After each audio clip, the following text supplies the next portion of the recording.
el problema de la capacidad náutica de los canarios, si realmente fueron exclusivamente gente que vinieron por la tecnología de otros pueblos que los trasladaron en su momento, sigue estando subyacente en todo el discurso. Pero necesariamente debemos comprender también que lo que se visiona y se traslada en el momento de la conquista no tiene por qué haber sido lo que siempre sucedió en 2500 años de historia. Por lo tanto, uno de los problemas que como arqueólogos hemos tenido hasta fechas muy recientes es que hemos venido a reconstruir lo que se llama, algunos dirían prehistorias planas, culturas sin una falsificación, ¿no? Yo os diré, soy de los que digo protohistoria. Bueno, si nos centramos en el tiempo, en los registros, en las dataciones que tenemos en estos momentos, y siempre hablaré de las dataciones que están publicadas, podemos reconocer que tenemos en el islote de la Graciosa, tenemos unas cronologías en una horquilla temporal que van en el tránsito entre el segundo al primer milenio antes de la era. En Lanzarote tenemos también muy tempranas cronologías del inicio del primer milenio en el yacimiento de Buenavista, que también conocéis, que luego se van secuenciando. A continuación saltamos como cronología en paralelo a las de, en parte a las de Buenavista, al norte de Tenerife, en Icod de los Vinos,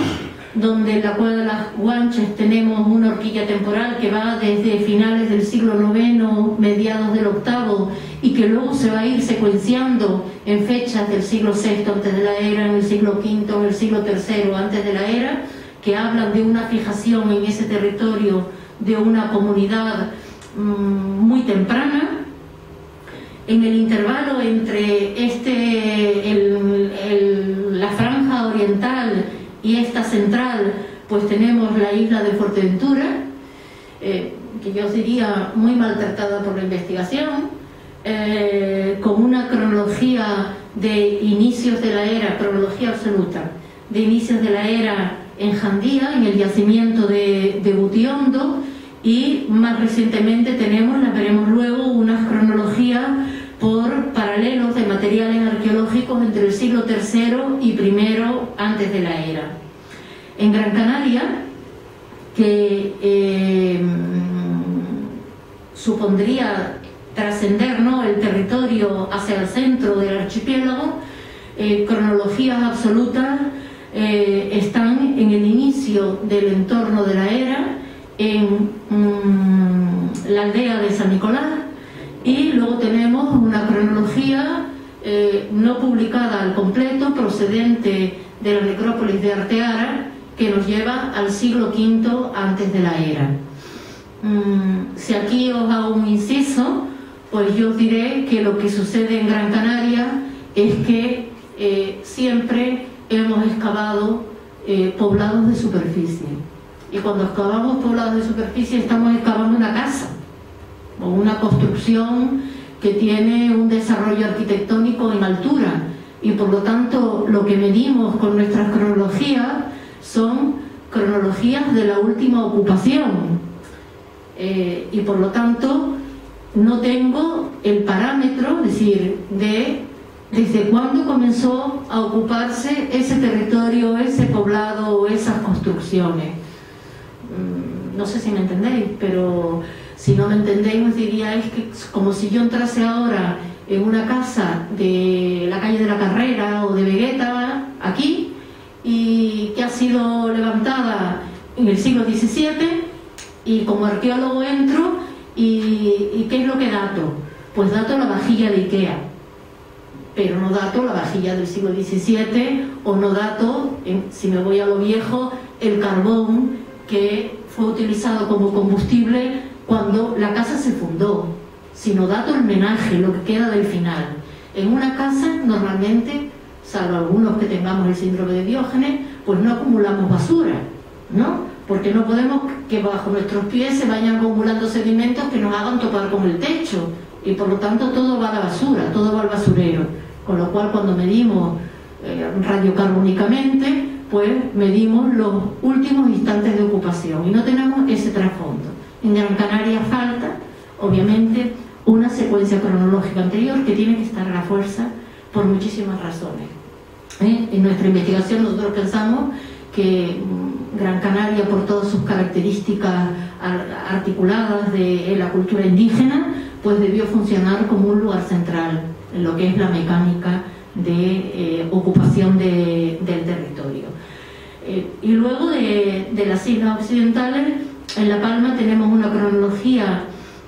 absoluta del siglo III antes de la era, en la cueva funeraria de La Palmera, que corresponde a la segunda fase del horizonte cultural y por lo tanto el anterior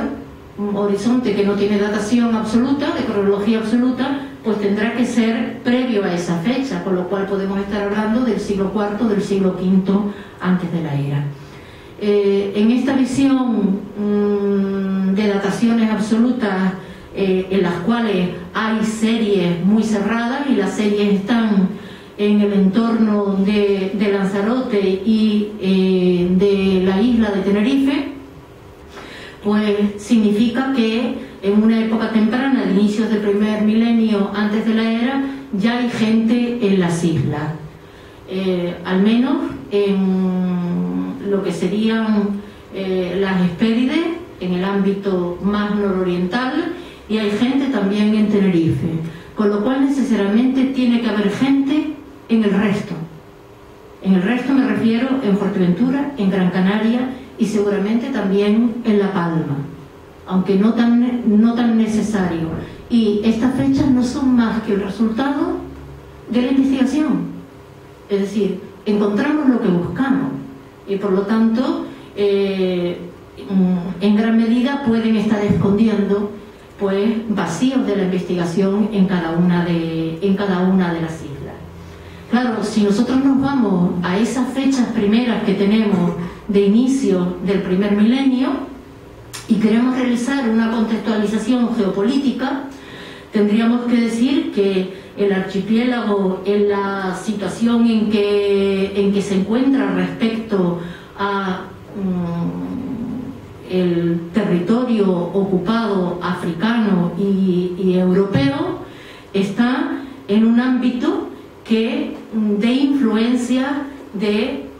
la gente del Mediterráneo, del ámbito de Tarteso o del ámbito de Gadir. En esas cronologías son los grupos culturales hegemónicos que están moviéndose en ese territorio. Y son los grupos en los cuales todo lo que es la historiografía viene señalando que tienen las capacidades tecnológicas adecuadas para trascender, ir más allende de las columnas hacia el occidente, hacia el ocaso, hacia el proceloso océano y navegar en el mismo. Por lo tanto,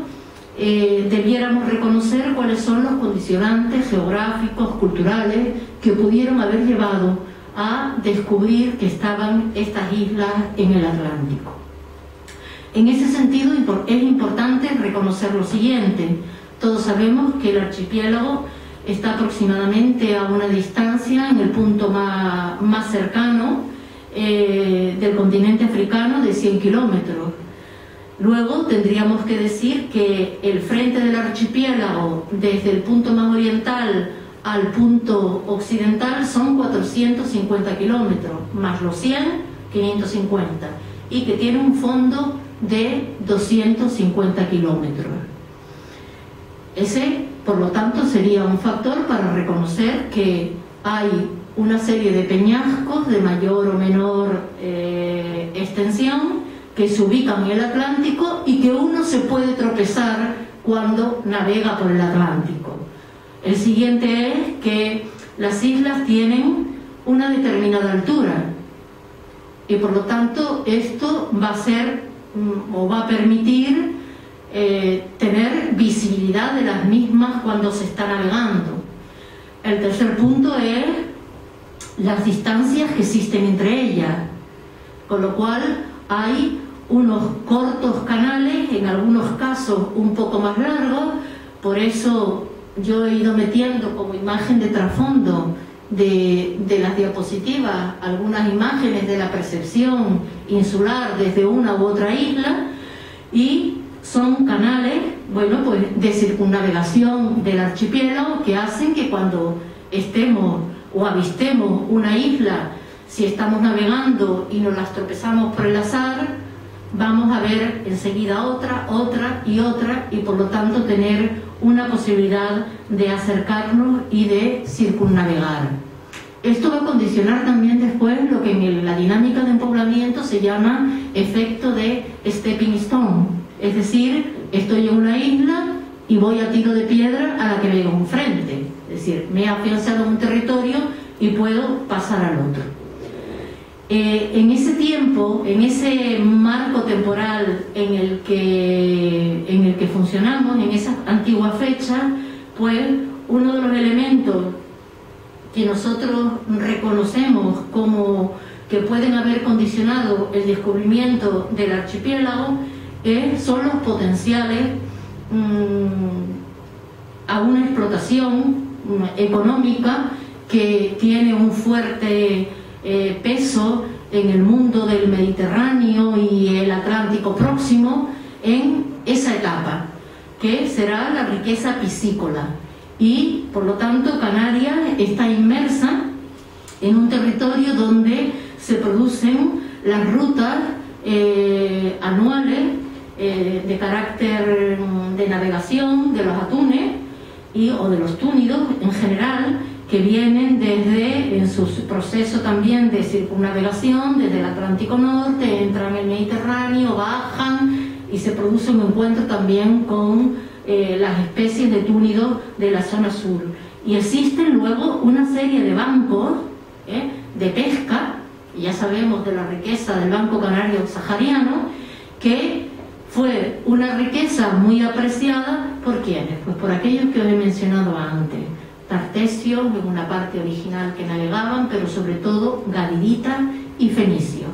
que se van a instalar desde una época muy temprana con un conjunto de enclaves y de factorías. Aquí simplemente tenéis las principales, en una órbita de influencia que es la que reconocemos como, que llamamos como el Círculo del Estrecho. Por lo tanto, sería previsible pensar como hipótesis de trabajo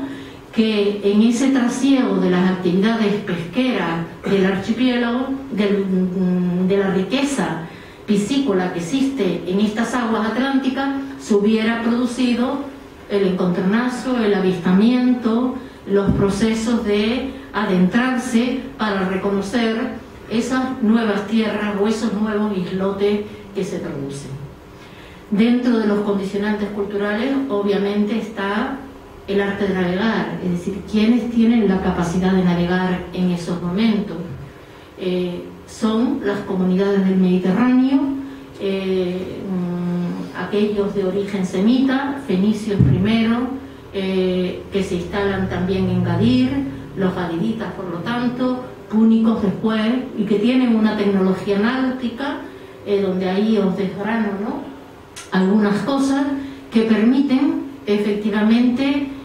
adentrarse en ese proceloso océano donde las fuentes son insistentes cuando hablan de que está lleno de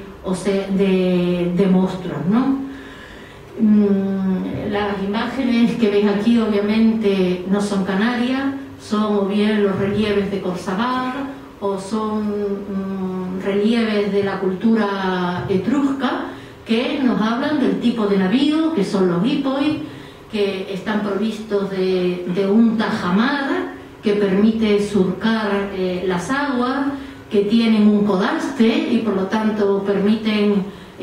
una navegación también en aguas profundas, y luego, por supuesto, el conocimiento de la osa menor, y necesariamente también para producir el retorno, lo que luego los portugueses van a llamar como la volta de pelo largo, que es abrirse y salir por la fachada occidental en la zona,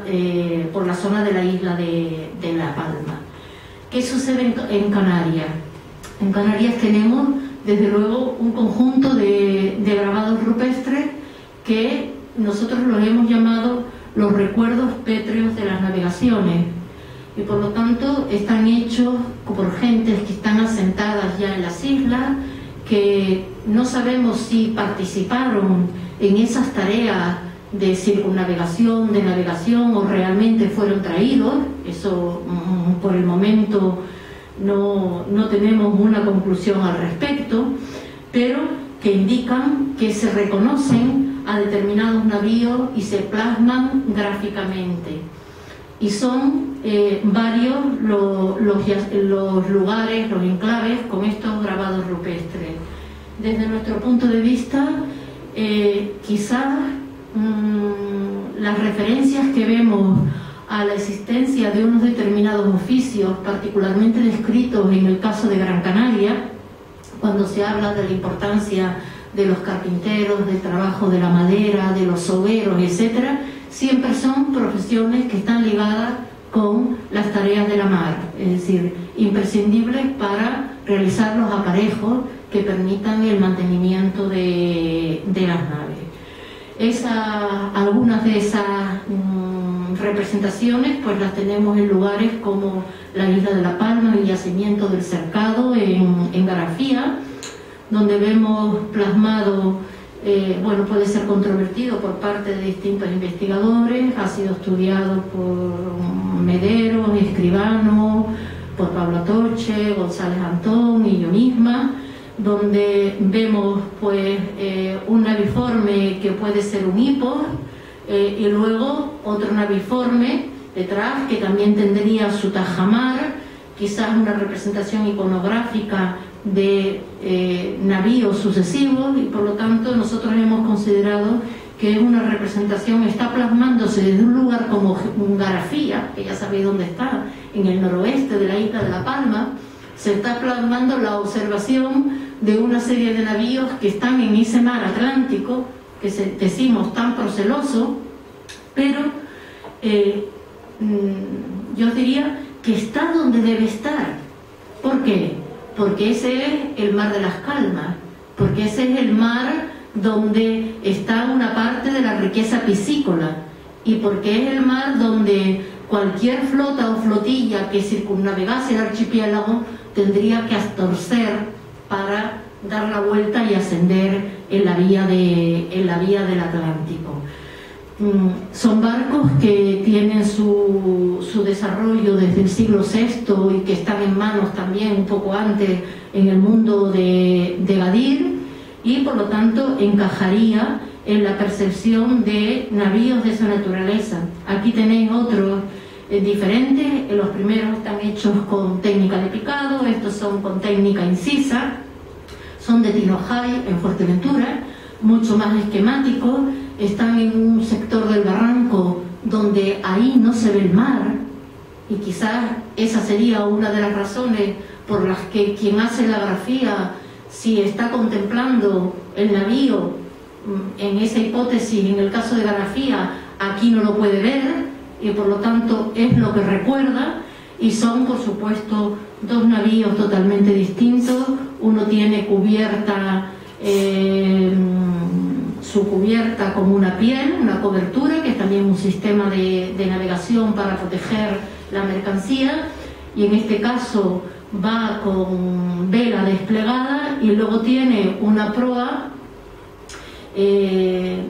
con una iconografía que no resulta claramente diagnóstica, pero sin embargo en popa tiene un sistema que desde nuestro punto de vista interpretamos como una luminaria, y que sería también un elemento iconográfico que vemos registrado en el mundo del Mediterráneo, donde desde el momento en que se navega de noche, porque se reconoce la estrella polar y las posibilidades, por lo tanto, de navegación nocturna, y se navegan flotillas, necesariamente hay que llevar algún tipo de iluminación para evitar accidentes. Estos naviformes van acompañados de una inscripción en el que nadie particularmente ha reparado ni ha intentado establecer cuáles pudieran ser sus paralelos y sus conexiones para lograr su interpretación. En tercer lugar tenéis Otros navíos que resultarían algo más recientes ya los podríamos llevar a época romana y corresponden a una estación de Tenerife, el Camino de Candelaria. Este es un calco también del profesor Atoche, y volvemos a tener aquí un navío que tiene un marcado tajamar, sin embargo ya lleva una vela latina, y de nuevo tenemos una embarcación que parece más de tipo monóxila, con una expresión en proa que es similar en la iconografía a la que acabamos de ver en el caso de Tinojay en Fuerteventura, y que ha sido interpretado por ese sistema de llegar a un lugar, a una rada, soltar una barcaza para acercarse a la zona del interior. Y en esta otra tenéis una de las estaciones de las Barandas, en el norte de la isla de Tenerife, relativamente de reciente descubrimiento, trabajada también por Mederos y Escribano, donde aparecen con una técnica de rebaje, de picado profundo, una serie de hipoi sucesivos que plantean de nuevo eso que digo yo, la realidad es tosuda, y al final venimos a encontrar una serie de naviformes donde se corresponden de manera sistemática a navíos que están funcionando en ese momento del primer milenio, desde el siglo al menos octavo, que sepamos, antes de la era, hacia adelante. En ese entorno atlántico y mediterráneo, las rutas de acceso al archipiélago pudiera ser una ruta atlántica abierta, mucho más difícil, y una ruta interior que llevaría hacia la zona de las islas más orientales, y desde luego pondría en conexión el archipiélago, al menos que sepamos, con el último enclave de carácter colonial, que es Mogador, con lo cual Canarias viene a estar en la periferia de la periferia del orbe conocido. Efectivamente, en el límite occidental de la Ecumene. ¿Qué significa esto? Pues significa que para desentrañar ese aspecto debiéramos buscar enclaves, sitios estratégicos que supongan el control del territorio y que pudieran haber llevado a reconocer cuáles son los potenciales de ese territorio para iniciar su explotación. De tal manera que las islas pudieron ser una prolongación, en principio, del eje pesquero-comercial, que habría conllevado la necesidad de instalar agentes que controlaran ese territorio, que pusieran en producción el mismo desde un punto de vista agrícola y ganadero, que surtieran con eficacia esa relación de contacto. Necesariamente, si eso es así, tendríamos que poder reconocer la existencia de construcciones de tipo pozos, salinas o saladeros, y el tipo de productos que potencialmente pudieran haber generado esas primigenias instalaciones no solamente son de naturaleza piscícola en ese entorno, sino también, por lo tanto, el avituallamiento de ovicaprinos, de pieles, de cecinas, y luego también de las grasas de mamíferos marinos o de productos tintorios. Ya sabéis, igualmente también por la presentación de Pablo, que contamos con un conjunto de evidencias: el Lanzarote, el Pozo de la Cruz, con una representación de la divinidad Tanit, que no solamente aparece como iconografía en grabado, sino también como una pieza de objeto mueble para la isla de Gran Canaria. Esta pieza, que es Tanit, la más genuina que pudiéramos encontrar, procede del poblado de los Caserones en la aldea. Y luego tenemos el otro pozo, que sería el de San Marcial, ya ligado a unos registros también en el contexto de la isla de Lanzarote, en el bebedero del mundo romano, o a la serie de ánforas subacuáticas que reconocemos en distintos puntos. Aquí tendríamos una de la isla de Tenerife, e igualmente pudiéramos considerar la presencia de salinas o saladeros en la isla de Tenerife. En las puertas del archipiélago, es decir, en el islote de la Graciosa, tenemos indicios de una primigenia frecuentación. Se trata de un lugar que corresponde a una formación geológica, es decir, es un cordón litoral, el llamado, catalogado por Joaquín Meco como cordón merganense, estudiado por geólogos y biólogos marinos, porque presenta encostrada una serie de especies de tipo natural, malacofauna, y en el cual en algún sector del mismo ya no solamente aparecen indicios de depósitos de tipo natural producidos por la dinámica de oscilaciones del mar, los vaivenes de las mareas,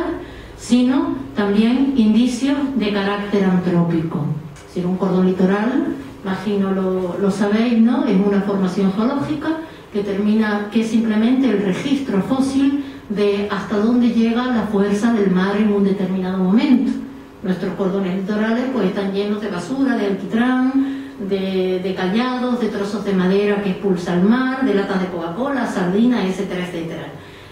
Cuando un territorio no tiene presión antrópica, el cordón litoral es meramente natural, es decir, tiene solamente elementos de carácter inorgánico, los clastos o los componentes que se consoliden en las arenas, y luego los elementos biológicos del entorno. Desde el momento en que un cordón litoral tiene elementos antrópicos, quiere decir que hay contaminación de la cultura humana en ese entorno. Y en definitiva eso es lo que pasa en unos sectores del cordón litoral de la Graciosa,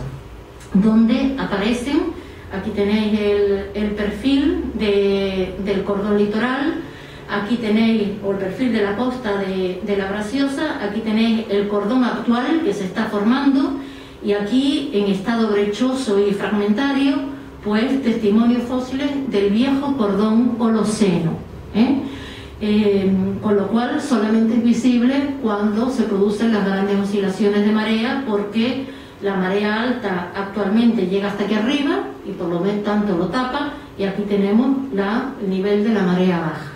En ese cordón aparecen un registro importante de materiales cerámicos, aparecen también restos de ovicaprino y restos de mejillón, un tipo de mejillón que, según los estudios realizados por los biólogos, pues no se encuentra en esa zona de la isla, sino en vertientes más batidas de la zona norte. La cerámica es una cerámica que estaba en estado brechoso, encostrada, pero